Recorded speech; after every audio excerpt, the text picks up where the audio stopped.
अगर कोई आपको छोटा और कमजोर समझकर आपका अपमान करे तो आप क्या करेंगे? ऐसे ही संघर्षों के बीच टाटा ग्रुप के चेयरमैन रहे रतन टाटा जी की ये जीवन की घटना ऐसी थी जिसने उनके जीवन को बदल कर रख दिया, जो आज हम सब के लिए प्रेरणादायी है। ये बात साल 1998 की है, जब टाटा मोटर ने अपनी पहली पैसेंजर कार इंडिका बाजार में उतारी थी।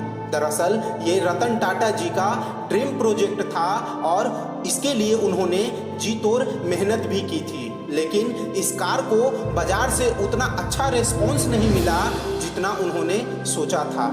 इस वजह से टाटा मोटर्स घाटे में जाने लगी। कंपनी से जुड़े लोगों ने कंपनी को घाटे में जाते हुए देख रतन टाटा जी को इसे बेचने की सलाह दी और न चाहते हुए भी रतन टाटा जी को इस फैसले को स्वीकार करना पड़ा। इसके बाद वो अपनी कंपनी के लिए अमेरिका की कंपनी फोर्ड के पास गए। रतन टाटा जी और फोर्ड कंपनी के मालिक बिल फोर्ड की बैठक कई घंटों तक चली। इस दौरान बिल फोर्ड ने टाटा जी के साथ अच्छा व्यवहार नहीं किया और कहा, जिस व्यापार के बारे में आपको जानकारी नहीं उसमें इतना पैसा क्यों लगा दिया। बिल फोर्ड ने रतन टाटा जी को अपमानित करते हुए कहा कि ये कंपनी खरीदकर हम आप पर एहसान कर रहे हैं। ये शब्द बिल फोर्ड के थे, लेकिन रतन टाटा जी के दिल और दिमाग पर छप गए थे।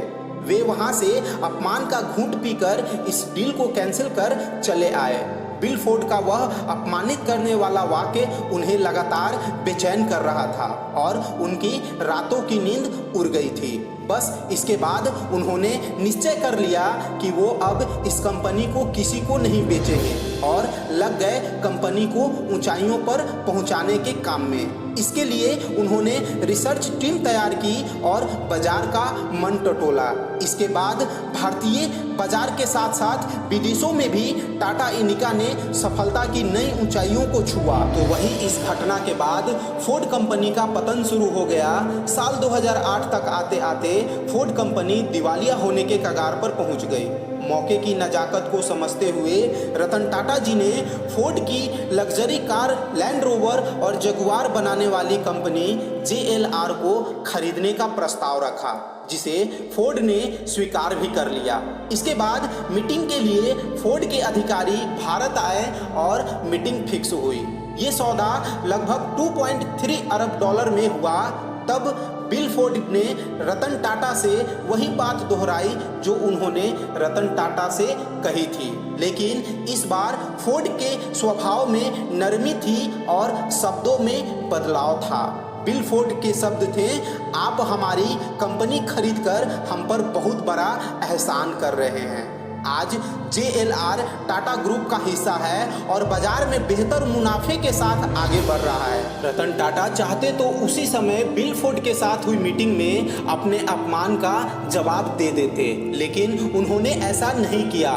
उन्होंने अपने अपमान को अपना मोटिवेशन बना लिया, क्योंकि अपमान से बड़ा कोई मोटिवेशन नहीं होता। बशर्ते आप इसे किस रूप में लेते हैं यह आप पर निर्भर करता है। और महान लोग अपनी सफलता से लोगों को जवाब दिया करते हैं। टाटा सन्स में 100 से ज़्यादा कंपनियां हैं। इस कंपनी में सुई से लेकर स्टील तक, चाय से लेकर 5 स्टार होटल तक और नैनो से लेकर हवाई जहाज तक सब कुछ मिलता है।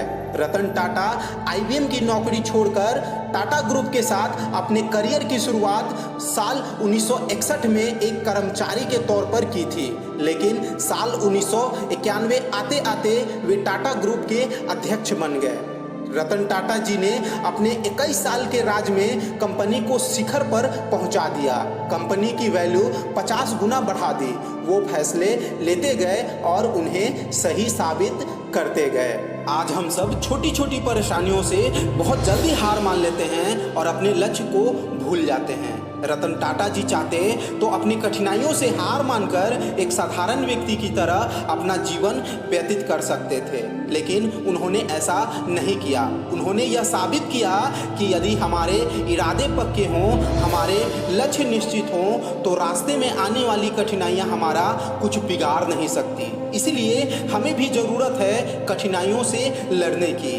ज़रूरत है मुसीबतों का सामना करने की, तभी हम अपने जीवन में सफलता हासिल कर सकते हैं, तभी हम अपने जीवन में कामयाबी हासिल कर सकते हैं। यदि यह वीडियो आपको पसंद आई हो तो वीडियो को लाइक कर चैनल को ज़रूर सब्सक्राइब कर लें।